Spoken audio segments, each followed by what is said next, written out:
Hello everyone, I'm Adam with D&D Beyond, and thank you for joining me for another development update and community Q&A session. Today's lineup, as always, latest updates. Today we are going to have a data update. So we've got wild mount subclasses and spells have been out into the wild with an E for some time. Oh, that one was rough.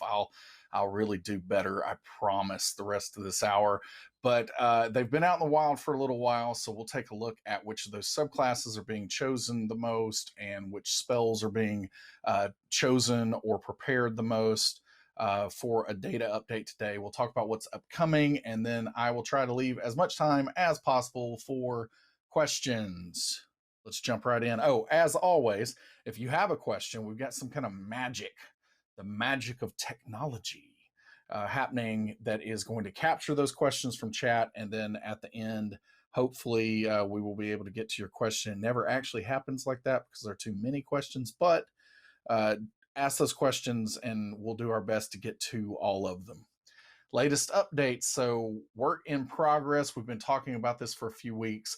Character sheet framework. So this has been a phased rollout, as I've discussed. And ultimately, what we were attempting to do in the last week or so was to get up to 100% of subscribers onto the new character sheet service, is what we call it internally. And when we got up to 100% subscribers, we actually hit a pretty significant issue that we found out because we were doing a phased rollout. And so I won't get into all the details about what that issue was, but it basically amounts to we're going to have to upgrade one of our systems internally to get a fix, and we are in the process of doing that right now. So the best news here is that since this is such a big deal and it underlies such a huge part of what D&D Beyond is, us taking this careful and cautious approach of this phased rollout has really, really worked for us because it allowed us to find this issue before it became an actual problem for everyone using the character sheet, and we're able to address that. And as soon as that is addressed, we're going to continue that rollout, get back up to 100% subscribers. And once we get to that point, that's where we're going to be able to start providing some of the fun alpha experiences that we have waiting for subscribers after we can stabilize there with the character sheet. Also, once we get that framework in place, that is where we're going to be able to start, addressing class feature variants. So the Unearthed Arcana for that, as I've been talking about, it's built on top of those framework updates. And we've kind of conceptualized how that's going to work. And then we're going to be getting into that afterwards. So the alpha invites did start for our player-based character sheet in a mobile app application. So some of you are in the alpha at this point in time because of the snag that we ran into with the character sheet framework. Those invites have paused at the moment. So if you haven't gotten in yet, it doesn't mean that you won't get in. There are going to be a few other people that we start inviting after we're able to address some of the issues that we ran into there. But those have paused for now. I'll provide some more updates on that definitely by next week, and we'll kind of see where we are. But if you're in the alpha, continue to use the app and let us know your feedback on the forums, and we'll start expanding that as soon as we're able to do so, while making sure that because this is the utmost priority for us right now, with everyone in shelter in place and stay at home orders and all the quarantine that's going on across the world. Lots and lots of people are playing Dungeons and Dragons online. Lots and lots of people are using D&D Beyond in record numbers, more than we've ever seen. And so by a good bit. So, lots and lots of activity. So our priority is to make sure that we have stability in the platform and the service, and that we don't ruin your Saturday night games, or, since so much play is going on, Monday night, Tuesday night, Wednesday night, any day of the week games that you've got going on right now. So that's our priority, and we're really trying to take that very seriously. Once we feel like we're in a good place with all of that, then we will start resuming those alpha invites. very excited about this one. So we got a prerequisite that's coming into play now with Avrae, which is our Discord bot that we acquired last year that really is something. It's the largest Discord bot used for Dungeons and Dragons play in the world. And we have really enjoyed working with the creator of Avrae and everything else. It really is an excellent tool. And I think a lot of people are discovering that during this time of quarantine. We've been shifting some things around because so many people are trying out Avrae, and we have gotten to the point now where we're doing some work on that to where your D&D Beyond content can be unlocked in Avrae. It has been SRD and basic rules only, so we're trying to get to a point where anything that you've unlocked and purchased on D&D Beyond, you can use it in Avrae. We're walking down that path. As a prerequisite for that, you can go ahead and prepare by going to your account settings in D&D Beyond. So go up to your picture in the top right of the screen, drop down, go to account, and you can actually see a place there. This is going to be where you can link a Twitch account or a Google account, soon to be Apple account that you'll be able to do there. But we also have a Discord account that you can link there in your account settings. And what this is going to do for you right now, it's not going to do anything in Avrae yet, but it will put you on a list that you will get an email update as soon as the entitlements and that content unlocking is available for Avrae. So you can go ahead and do that account linking now in preparation for when that does come down the pipeline. So no date on that yet, but we are walking down that path and hope to have more news to share soon on that. And then very happy to really talk about something that has been near and dear to my heart since before D&D Beyond started.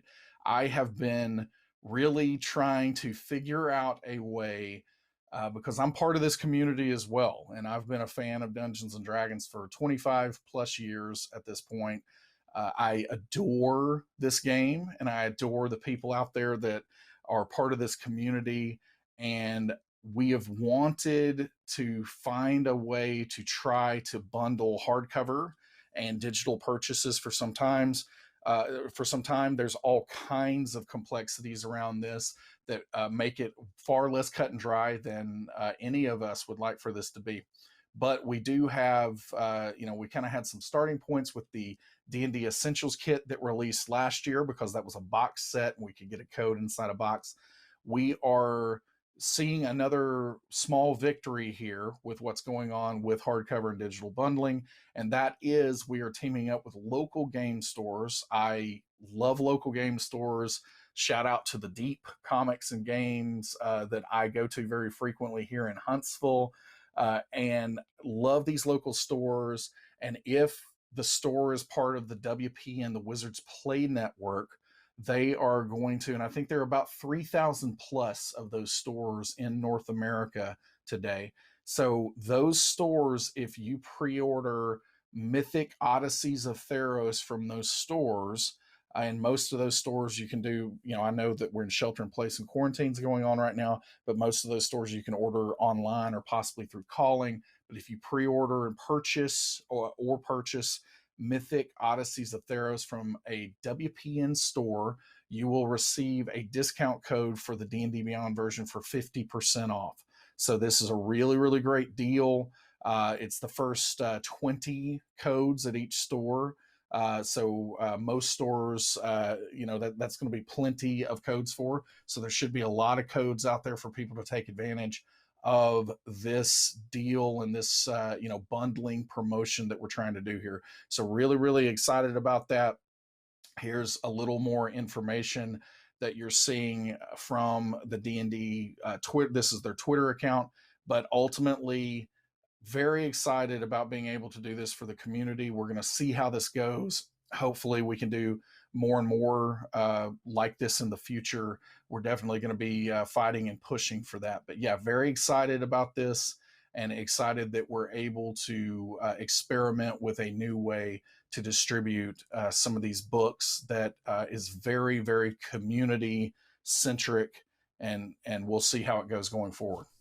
Data update, wild mount subclasses and spells. So this is just a quick and dirty look at what is being chosen the most. So this is just flat out overall popularity of what's being chosen amongst those. We'll freely admit that there are some additional tweaks that could be done here, and you're not getting the full context on all of it. So for instance, you're going to see that the Echo Knight is being chosen a great deal right now out there compared to the other two subclasses. But some of that could very well be that there are just simply more fighters that are chosen than wizards in the overall character population.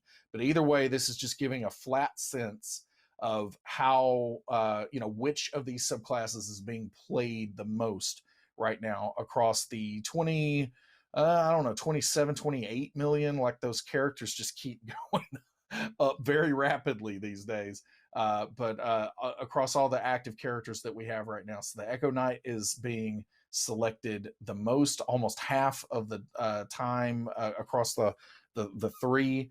And then Chronergy and Graviturgy is, they're a little bit closer there, but not too close to the Echo Knight. So lots and lots of Echo Knights popping up out there. Very, very cool, very strong subclass. Wild mount spells prepared.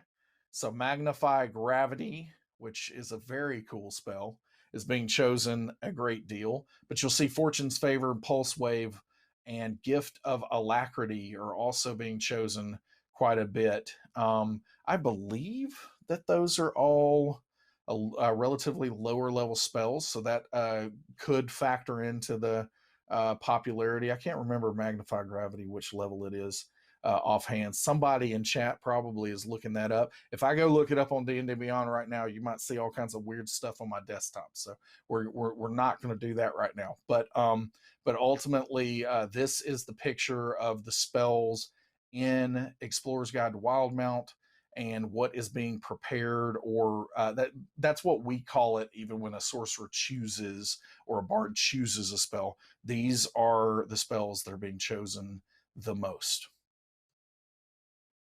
All right, if you'd like to see any other kinds of looks at data, be sure to let us know that on Discord, Twitter, anywhere that you can get our attention.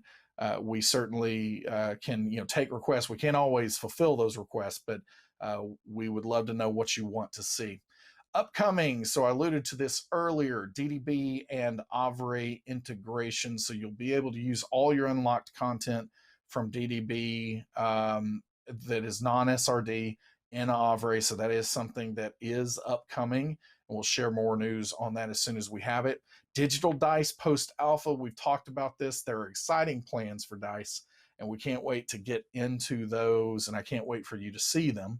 And then general feature system, this is very important for us to be able to bridge the gap in some of the rules functionality that has become difficult for us to keep up with the amount of new types of rules and mechanics that are coming out in the game. So we're going to be putting a generic system in place that allows us a lot of flexibility to cover new and different kinds of things. So that's coming. And something that we're going to start, getting into. And then Mythic Odysseys of Theros that we talked about is coming on June the 2nd. And that is a really, really amazing book. I have really enjoyed getting an early look at that, and I think you're going to love it. And remember that you can pre-order that at a local game store. It's going to help these local stores so much in a time where they really have the potential to struggle with people, with stay-at-home orders and shelter-in-place orders. Those stores have challenges ahead of them, and so this is another great way that we can try to help those local stores, stay strong during all of this. And so if you pre-order there, you'll get that 50% off the DDB coupon that you will get as part of that hardcover purchase too. So be sure to check that out if you like getting the hardcover